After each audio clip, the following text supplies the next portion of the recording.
You are back with comedian David Boyle, and I'm quitting alcohol. So I came up with a new show today. I'm going to make it. It's basically Gogglebox.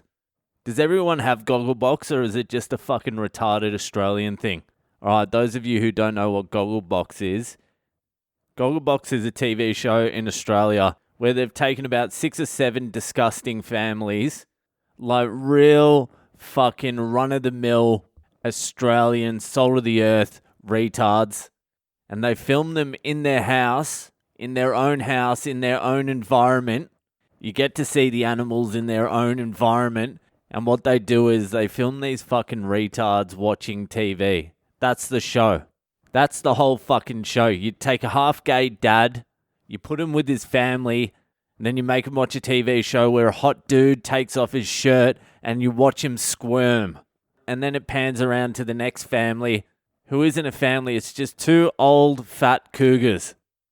And they're watching the same TV show with the dude taking off his shirt, and you get to see their reaction. You get to see their jowls wobble as they go, "Ooh, I'll take some of that." And it's more or less the exact same thing every single week. And that's probably Australia's #1 TV show at the moment. It's into its 8th fucking season. These fucking disgusting animals getting filmed watching TV, and now fucking stars in Australia.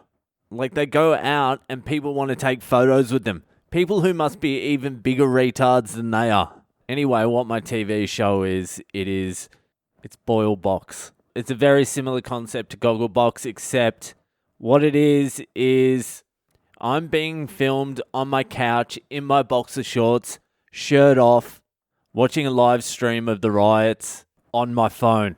That's the whole show. Just the camera on me, sitting on the couch in the middle of winter on a Monday afternoon, sweating because the air conditioning is up so high, watching the riots in complete silence. No reaction on my face whatsoever. Honestly, I think it's got some legs. I think it could work. Highlights of the show can be like when I doze off 15 minutes into the riots. Shit like that, you know. Art. I want to be involved with art because I'm an artist. I spent a lot of time watching the Alabama riots today, and it was mainly black people. And I was concerned, knowing the history of Alabama, that a bunch of hillbillies in trucks were going to rock up to defend the town. I was like, that is not going to end well. I don't know how it ended. I dozed off. Anyway, that's not what we're here for today. We are here for Hypothetical Monday, everyone's new favorite segment on I'm Quitting Alcohol with comedian David Boyle. Hypothetical Mondays. So as usual, no one has sent in a hypothetical this week, but don't worry, I came up with one myself. It's one I've been thinking about for a long time, but it's come back into my head over the last couple of days because of the riots. So here it is. Hypothetical Mondays. So you're in the armed forces. Let's say you're in the army. Riots break out in your country, in the country of your birth, in the country that you love. The riots are completely out of control. The police have been overrun. The Prime Minister or the President has no other option but to send the army into the cities where the riots are completely out of control. Your unit is called into action and you're deployed to your home state. You get there and you post it outside City Hall or Parliament House. It doesn't fucking matter where. There's tens of thousands of people protesting out the front. Some of them could be old friends, some of them could be family. Besides the vandalism and the destruction of property, it's more or less a peaceful protest. No one's been injured.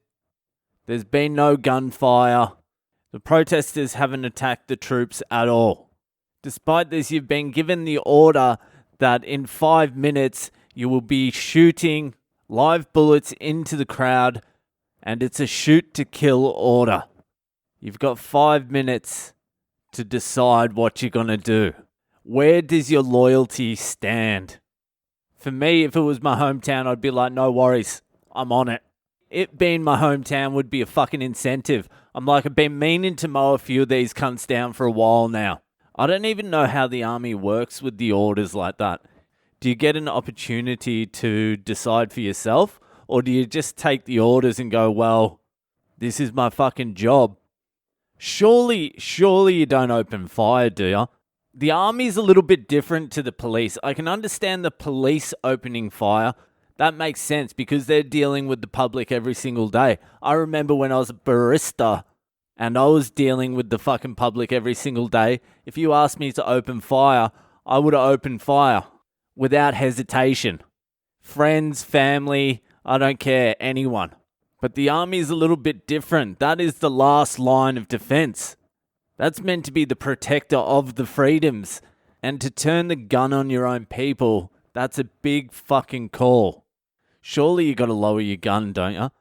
You gotta fucking drop your gun and go, I can't do this. I don't know what the repercussions are for disobeying a direct order. Do you get called a deserter? Are you a deserter after that? Isn't that jail? They're like, yeah, Boyle deserted. Boyle actually deserted on the way out here. He said, that sounds pretty fucking hairy, I'm not into it. I didn't join the army to fight in a fucking war. And it's not like soldiers get treated well after wars either. Like they'll go out to a foreign war and then come back and get treated like dirt. Like what's the incentive of mowing down your own people? You'll get a pat on the back for a couple of months and then get kicked to the curb later anyway. Then you got to deal with that. You got to go back and go, sorry, I made a mistake. And they'll be like, we understand, we forgive you. And then you'll be like, fuck, I shouldn't have done it in the first place. You really hope they wouldn't turn the guns on their own people, wouldn't you? And if the military didn't turn the guns on their own people, then the power is entirely with the people. But you can't have this idea with the army that they're just going to obey orders from above. And I don't know if that's necessarily true. I think the army would be just as fucking over it as the general population. They're like, fuck this, enough is enough. But if they do obey orders, then everyone's fucked. Because I watched some footage of some fucking Antifa guy walking down the street with an AR-15 assault rifle, and one of the security guards from the TV crew, not even a fucking soldier, not a police or anything, a security guard protecting an anchorman. He might have been trained, he looked like he knew what he was doing, but a TV crew security guard pulled out a handgun, charged towards the Antifa kid, and the Antifa kid dropped the gun and fell to the ground immediately, without hesitation. He didn't even try and point. He dropped it and went to the ground. Even the TV crew security guard guy was like, all right, settle down, kid. I think the kid might have started crying. So it would literally take about 200 of those kids to beat one trained soldier. So good luck. Anyway, that's it from me tonight. I know you love the hypotheticals. Send me in some hypotheticals. Send me in a fucked up Friday story. Just send it all in to my social media. I am Boyle Comedy on Instagram, Facebook and Twitter. Subscribe to the podcast. Rate, review it. Tell your friends about it. And I'll see you the fuck later.